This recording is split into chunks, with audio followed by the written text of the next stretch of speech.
What we know for sure is that FAMU search committee has submitted 5 candidates to the AD and president. However, there have been conflicting reports on who those 5 candidates are, and those different reports have completely different tones.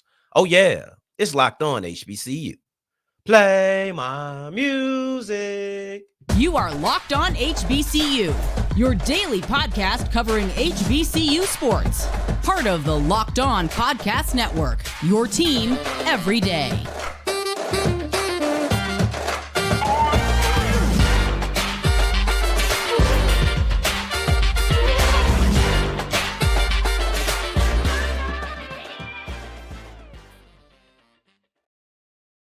What's going on, family? Welcome back to another episode of the Locked On HBCU podcast, your number one daily one-stop shop for everything HBCU athletics, Monday through Friday, part of the Locked On Podcast Network, your team every day. And I, of course, am Darian Gray, a.k.a. the Mouth of the South, Texas Southern alum and former TSU Herald Sports editor and current contributing writer at USA Today's Saints Wire.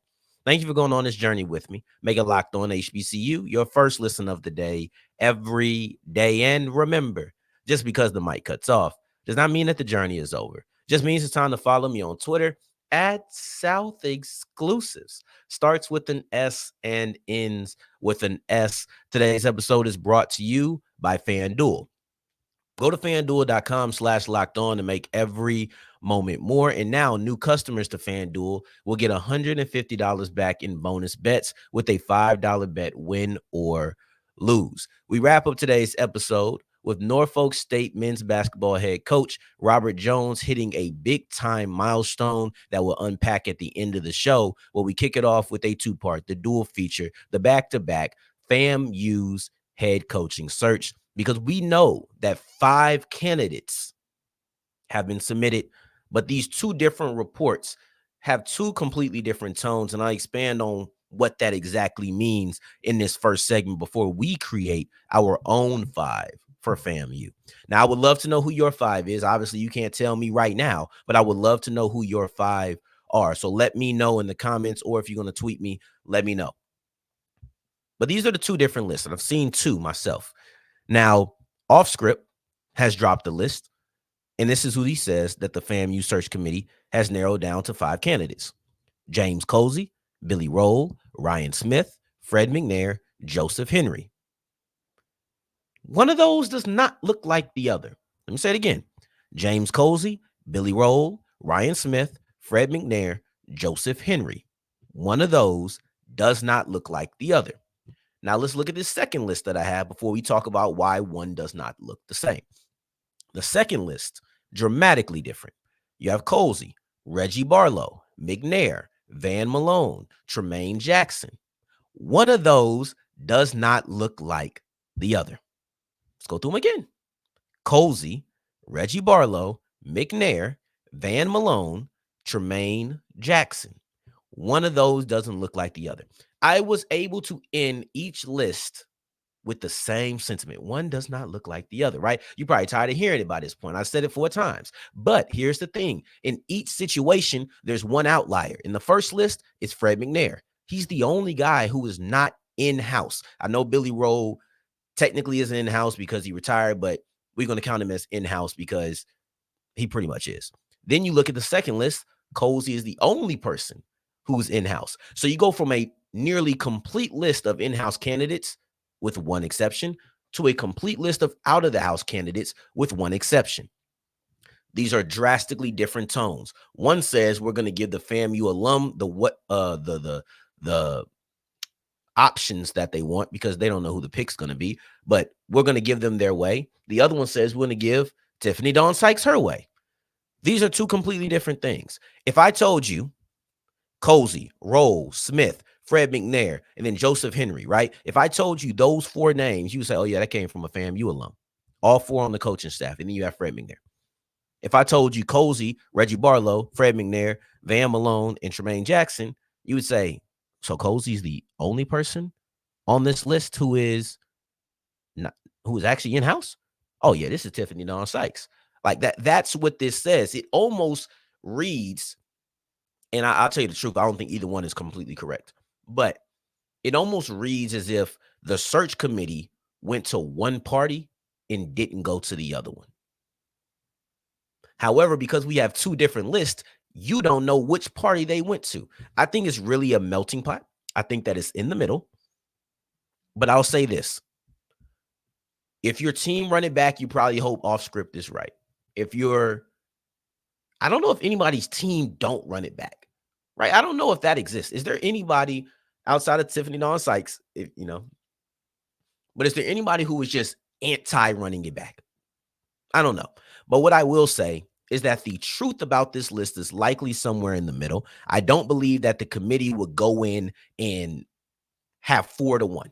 I think it's going to be 3-2. 4-1 seems extremely dramatic. This is not the compromise that I envisioned when I said that the committee was the right call. The committee was the right call because it was supposed to bring a blend of both options. You had in-house, out-of-house. It was supposed to bring a good blend of both of those options and then put them in front of the decision makers. That's what it was supposed to be.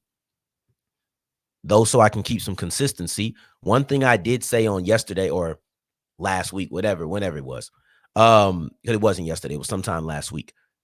If off script's list is correct and it's 4 in-house candidates and Tiffani Dawn Sykes still picks the one who isn't, okay, yeah, she really wants to go out of the house. So I'll keep the consistency there, but I'm very skeptical that either one of these lists are completely correct. I believe it's actually a compilation of the two. So we have 8. We have 8 new candidates. Let's narrow that down to 5 on who I believe the 5 are, or at least who I would pick as we continue with Locked On HBCU. Today's episode is brought to you by FanDuel, and FanDuel is the official sports book of the Locked On Podcast Network, and we have our AFC Championship games set. You have Kansas City versus Baltimore, and you have Detroit versus San Francisco. These should be really big-time games, really fun games, and you have the ability to make some money on it. And if you're new to FanDuel while trying to make your money, then all you have to do is put down a $5 bet. And when you put down that $5 bet, you will then be rewarded with $150 back in bonus bets. Doesn't matter if you win, doesn't matter if you lose, doesn't matter anything. You put down the bet, you're new to FanDuel, now you got it. So go to FanDuel.com/locked-on to make every moment more. That's the place that you need to be. The extra winnings is just an extra bonus to reward you for starting up. But I'll tell you this, once you start, ain't any stopping. Go to FanDuel.com/locked-on. Once again, that is FanDuel.com/locked-on. Make every moment more.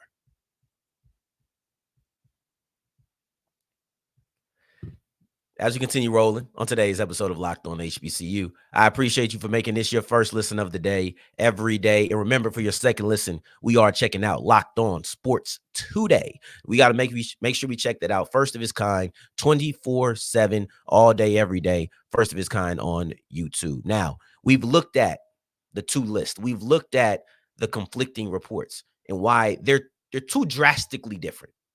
They're too drastically different for me to buy in to either one. One is all the way on the left, one is all the way on the right. And in my experience, things are rarely all the way on the left or all the way on the right. People are, but things typically aren't. So let's craft our 5. Let's get in here and break down the 5 people who I believe, if I was the committee with these 8 candidates, these are the ones that I would submit. You got to remember, 45 people put their name into the drawing batch. They came up with 5, and that's the precedent that has been set. Let's go ahead and start off with the easy 2, Colzie and McNair. Of all the people on there, they're the only 2 to be on both the list. I don't think that that's a coincidence. I don't think that that's an accident. And I also don't believe that it's wrong. I can sit here and say that I think that, one of those lists is more believable than the other, but both of those lists have McNair and Colzie. I don't think that's a sign of priority, but I do believe that it's definitely a sign that they're in the running. It's not a sign that that's 1 and 2. There we go. That's what I'm saying. I don't think that Colzie and McNair are necessarily 1 and 2 just because they're on the list, but I do think they're 1 through 5, one of them. They're in that bunch. So let's go there.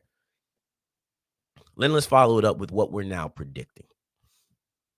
Billy Roll. And I think it's important to remember, they're talking to everybody to complete this list. They're talking to AD Sykes. They're talking to the FAMU alum. And the FAMU alum have been very vocal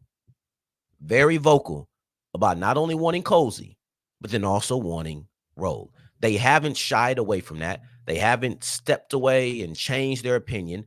That's who they want. When they speak continuity, those two men are the faces of continuity. So for me, I have to make sure Colzie is there because that's the one constant, right? And I still kind of feel like he's the front runner at this point. But you got to put Roll in there too. And they're equal. And to me, it's no harm, no foul if Roll doesn't get the job. Okay, whatever. He just goes back to his couch and enjoys retirement life. It's absolutely high reward, no risk. So I understand why you would put those two in there. And he's extremely tapped into the area. Then you go Reggie Barlow. I really like that, but I think it's going to be difficult. Reggie Barlow being one of the people that you want as a candidate is difficult because he has an XFL job that he just left an HBCU to do. The only difference is he left Virginia State, who is D2. FAMU is D1. So then the question becomes, if you like Reggie Barlow, does he want to be in college on the D1 rank? He just left D2, is going to the FCS, going up one subdivision enough to pull him away from the XFL because he's not going to do both. He chose to step away from Virginia State in order to do this. Is he going to step away from now being, and he's coming off of an XFL Coach of the Year campaign. Let's remember that. He's coming off of a very successful season, made it to the XFL championship. Is it enough to lure him away from there? I don't know, but I believe in shooting high. I believe in trying to get the best candidate that you could get. So let's go ahead and go with Reggie Barlow. And despite him being an XFL, technically a spring professional coach, right? He's a professional football coach for a spring league that is professional. Can you get him to come to the college ranks? That'll be the real conversation, and that'll be something to watch. And then to wrap it up, this one was the most difficult for me because it was between this guy and Ryan Smith. But Ryan Smith didn't make the list. And I'll explain why after. But I decided to go with Tremaine Jackson. He's not at an HBCU, but he does have HBCU experience. He played at Texas Southern. He was a coach at Texas Southern, and he was a defensive coordinator at TSU as well in that same time frame after working up the ranks. And when he was there, TSU had a solid defense. When he was a defensive coordinator, they had one of the best defenses in the nation. I think it was number one as far as total yards go. Like, this is a person who could set the tone and continue. You know, I understand that this is not continuity per se, but I believe that you can continue along your defensive trajectory if you bring in Tremaine Jackson because he's had that history. Did it at TSU. He had a big turnaround at Abilene Christian, right? Took them from being a bottom of the barrel defense to being top 25 in multiple statistics, right? Like, this is a coach who has had defensive success everywhere that he's gone. This is a coach who, if you want to have success, if you want to be a good defense, you can bank on him doing that. He's done it at Valdosta State as well. So this isn't something that I think is overly predictive. If nothing else, I would expect FAMU's defense to be good. Now, you may wonder, why didn't you put Ryan Smith? And I'll tell you what, it's simple, right? Because Smith has already turned down a job. It was reported that he was supposed to be leaving. And then I seen Gerald Thomas, great writer for the Tallahassee Democrat. You should give him a follow, by the way. But he came out and had a talk with Smith where he said he's not gone yet. Now, the question becomes, is he staying because he wants to become the head coach? Or is he staying because if continuity happens, he wants to stay in FAMU? If it's the latter, this works. If it's not, then maybe I messed up a little bit. But the reason I took Smith out in hopes that he didn't want to stay just for continuity is I wanted to make sure I didn't step on too many toes. If you interview a bunch of guys within FAMU for this job, you don't think people are going to have their feelings hurt if they don't get the job? You don't think some people are going to step away if they don't get the job? In order to make sure I maintain the most continuity, if I go the continuity route, I'm going to interview a limited amount of people. I'm not going to interview Coach Henry. I'm not going to interview Coach Smith. I'm going to interview Roll and I'm going to interview Colzie, because if Roll doesn't get the job, he can just go back to his couch and enjoy retirement if that's what he so pleases. But if Smith interviews, doesn't get the job, maybe he doesn't want to be there anymore. Maybe he was like, all right, I'm not the head coach. I'm just going to go somewhere else now. I think that's very realistic. And it's an outcome that I would like to attempt to avoid. So if I can avoid this outcome, I will. And my way, my route of avoiding it is saying I have 2 in-house candidates that I think strongly about. I'm not going to pick a bunch of people and put them against each other. I'm not going to do anything that could harbor resentment. That's what I'm trying to avoid. Now, if he wants to be the head coach, then maybe we have a conversation. Maybe we have a conversation. It's like, hey, look, if I'm not the coach, I'm going to leave. If he says he's going to leave if he's not the head coach, well, come on in. I'll probably replace Tremaine Jackson. Like that's probably what I would do. I don't know. Actually, I'm on the fence. So I'm just going to go with that. That's my 5. And that's my reason for it, because I wouldn't want to step on toes. Let me not say anything that's just kind of off the wall. I have Colzie, Fred McNair, because they've already been attached to the job in both lists. I don't even feel like they need to have a decision made about them. They're in. So that's my first 2. Then you go with Reggie Barlow. Then you go Billy Roll. Then you go Tremaine Jackson. This is not in any order, but that's my list. Colzie, McNair, Jackson, Roll, Barlow. That's my 5.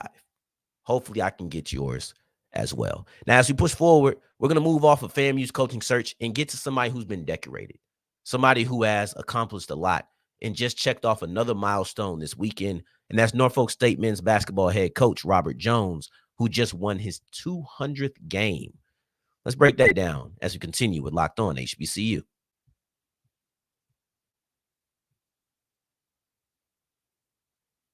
As we wrap up today's episode of Locked On HBCU, I appreciate you for making this your first listen of the day, every day, making it all the way to segment 3. And I thank you 2 times for that. Thank you. Thank you. And men's basketball head coach Robert Jones of Norfolk State just hit a major milestone in his coaching career. He just won his 200th game over the Howard Bison. He just won his 200th game of his career, period. He won that game over the Howard Bison. It'd be insane if he was coaching long enough to win 200 games over Howard. That would be nuts. But that sentiment of longevity, funny enough, is one of the things that I feel is understated when it comes to moments like this, because when you get a coach who has a lot of success and enough success to hit 200 wins, 300 wins, right? We just seen I believe it was the Stanford head coach, women's basketball. She is now the winningest head coach in NCAA history, men or women, right? Any subdivision. She's won the most games at this point. When people see things like that, they say, wow, they're great, period. You see, look at all the success that they have. But I think one of the things that does get said, but is a tad bit understated, is the longevity required to accomplish these goals. You can't snap your fingers and win 200 games. And I'm not talking about how easy it is. Obviously, that's a difficult thing. Winning a game is difficult, right? Having a winning season is difficult. We understand that these things aren't easy. I don't mean that you can't just snap your fingers and go out there and do it, as if I'm saying that the difficulty of the task is high. That's not what I'm trying to say here. This takes so much time. You can't do it with a recruiting class, right? You more than likely you won't do it with 2. Like, Coach Jones has been here for 11 years. This is his 11th season right now that he's going through, and he hit 200 wins. This in no way is something that's easy to do in a short period of time. He actually, ironically, won his 100th game against Howard at Howard. If I was Norfolk State, I'd be petitioning to have the MEAC tournament in Howard, because every time it's a big time game and I get to go out there to Washington, D.C., I'm coming up with it. Whether I need my coach to get number 100, if I need my coach to get another number 200, maybe I need him to get champions, right? Maybe I need that. Go ahead and get it in Burr, right? I love that post that they posted. They said it wasn't enough Burr to put out this heat. I thought that was a dope caption. But yeah, I just think the longevity of this type of thing gets understated frequently. So I wanted to highlight that. But yes, this is a lot of success. 200 victories. There's only one other coach who's done that in the MEAC right now. That's Lavelle Moten, right? He's the only other coach. But when you look at them, Moten's been there since 2009. Jones has been there since 2013. And you look at everybody else, they're 2019 and after. These two gentlemen are the pillars of consistency within this conference. And, with Moten, it runs deeper than that. With Moten, it runs to the core of the city. It runs to the core of him, right? So it's a little bit different. But when you're looking at the pillar of consistency that Jones is, it comes from his ability to consistently win over and over and over and over. He's had one losing season in 11 years. In 11 years, he's had one losing season. He's had 4 20-win seasons. And at 12 wins, we'll see if he can get another one of those 20 wins in this season here. This man has won multiple championships, right? And I would say you don't get here by accident. Average coaches don't hit 200 wins at a school. It doesn't happen because at a point, your mediocrity, your average nature is going to jump out. At a point, that is going to happen. It's not the case with Jones. It's not the case with him. How did this happen, though? Because it was kind of dramatic. It's one thing to win your 200th game, but I do think it's cool to win it in dramatic fashion. And they had to come back. They were down double digits in the second half. And they were down 9 with 5 minutes left in the game. And, of course, you get Jamari Thomas, your star player who comes in and he knocks down the biggest shots of the game at the end to give you the lead, to win the game for you. It wasn't a buzzer beater. It wasn't a last-second shot. Howard was still able to get another shot up. But when you have a star in Jamari Thomas, that's who he is. He's your lead guy. And in the moments you needed him, he popped up, and that's the reason why he's your lead guy. So congratulations to Coach Jones. Being able to make it to 200 is a milestone that requires a lot of success, a lot of longevity, a lot of commitment. And he has all 3 of those things. So congratulations to him. Number 200. We'll see if he can get 300, right? It took him 6 years to get 100. It took him 5 years to get to 200. We'll see. Maybe he can get to 300. But I appreciate you. If he'll be here making 300, hopefully I'm here talking about it, telling you about it. But I appreciate you for making this your first listen of the day every day. Make sure to follow me on Twitter at South Exclusives to keep up with the kid. And until the next time that we hear each other, family, take care. Stay blessed. Peace.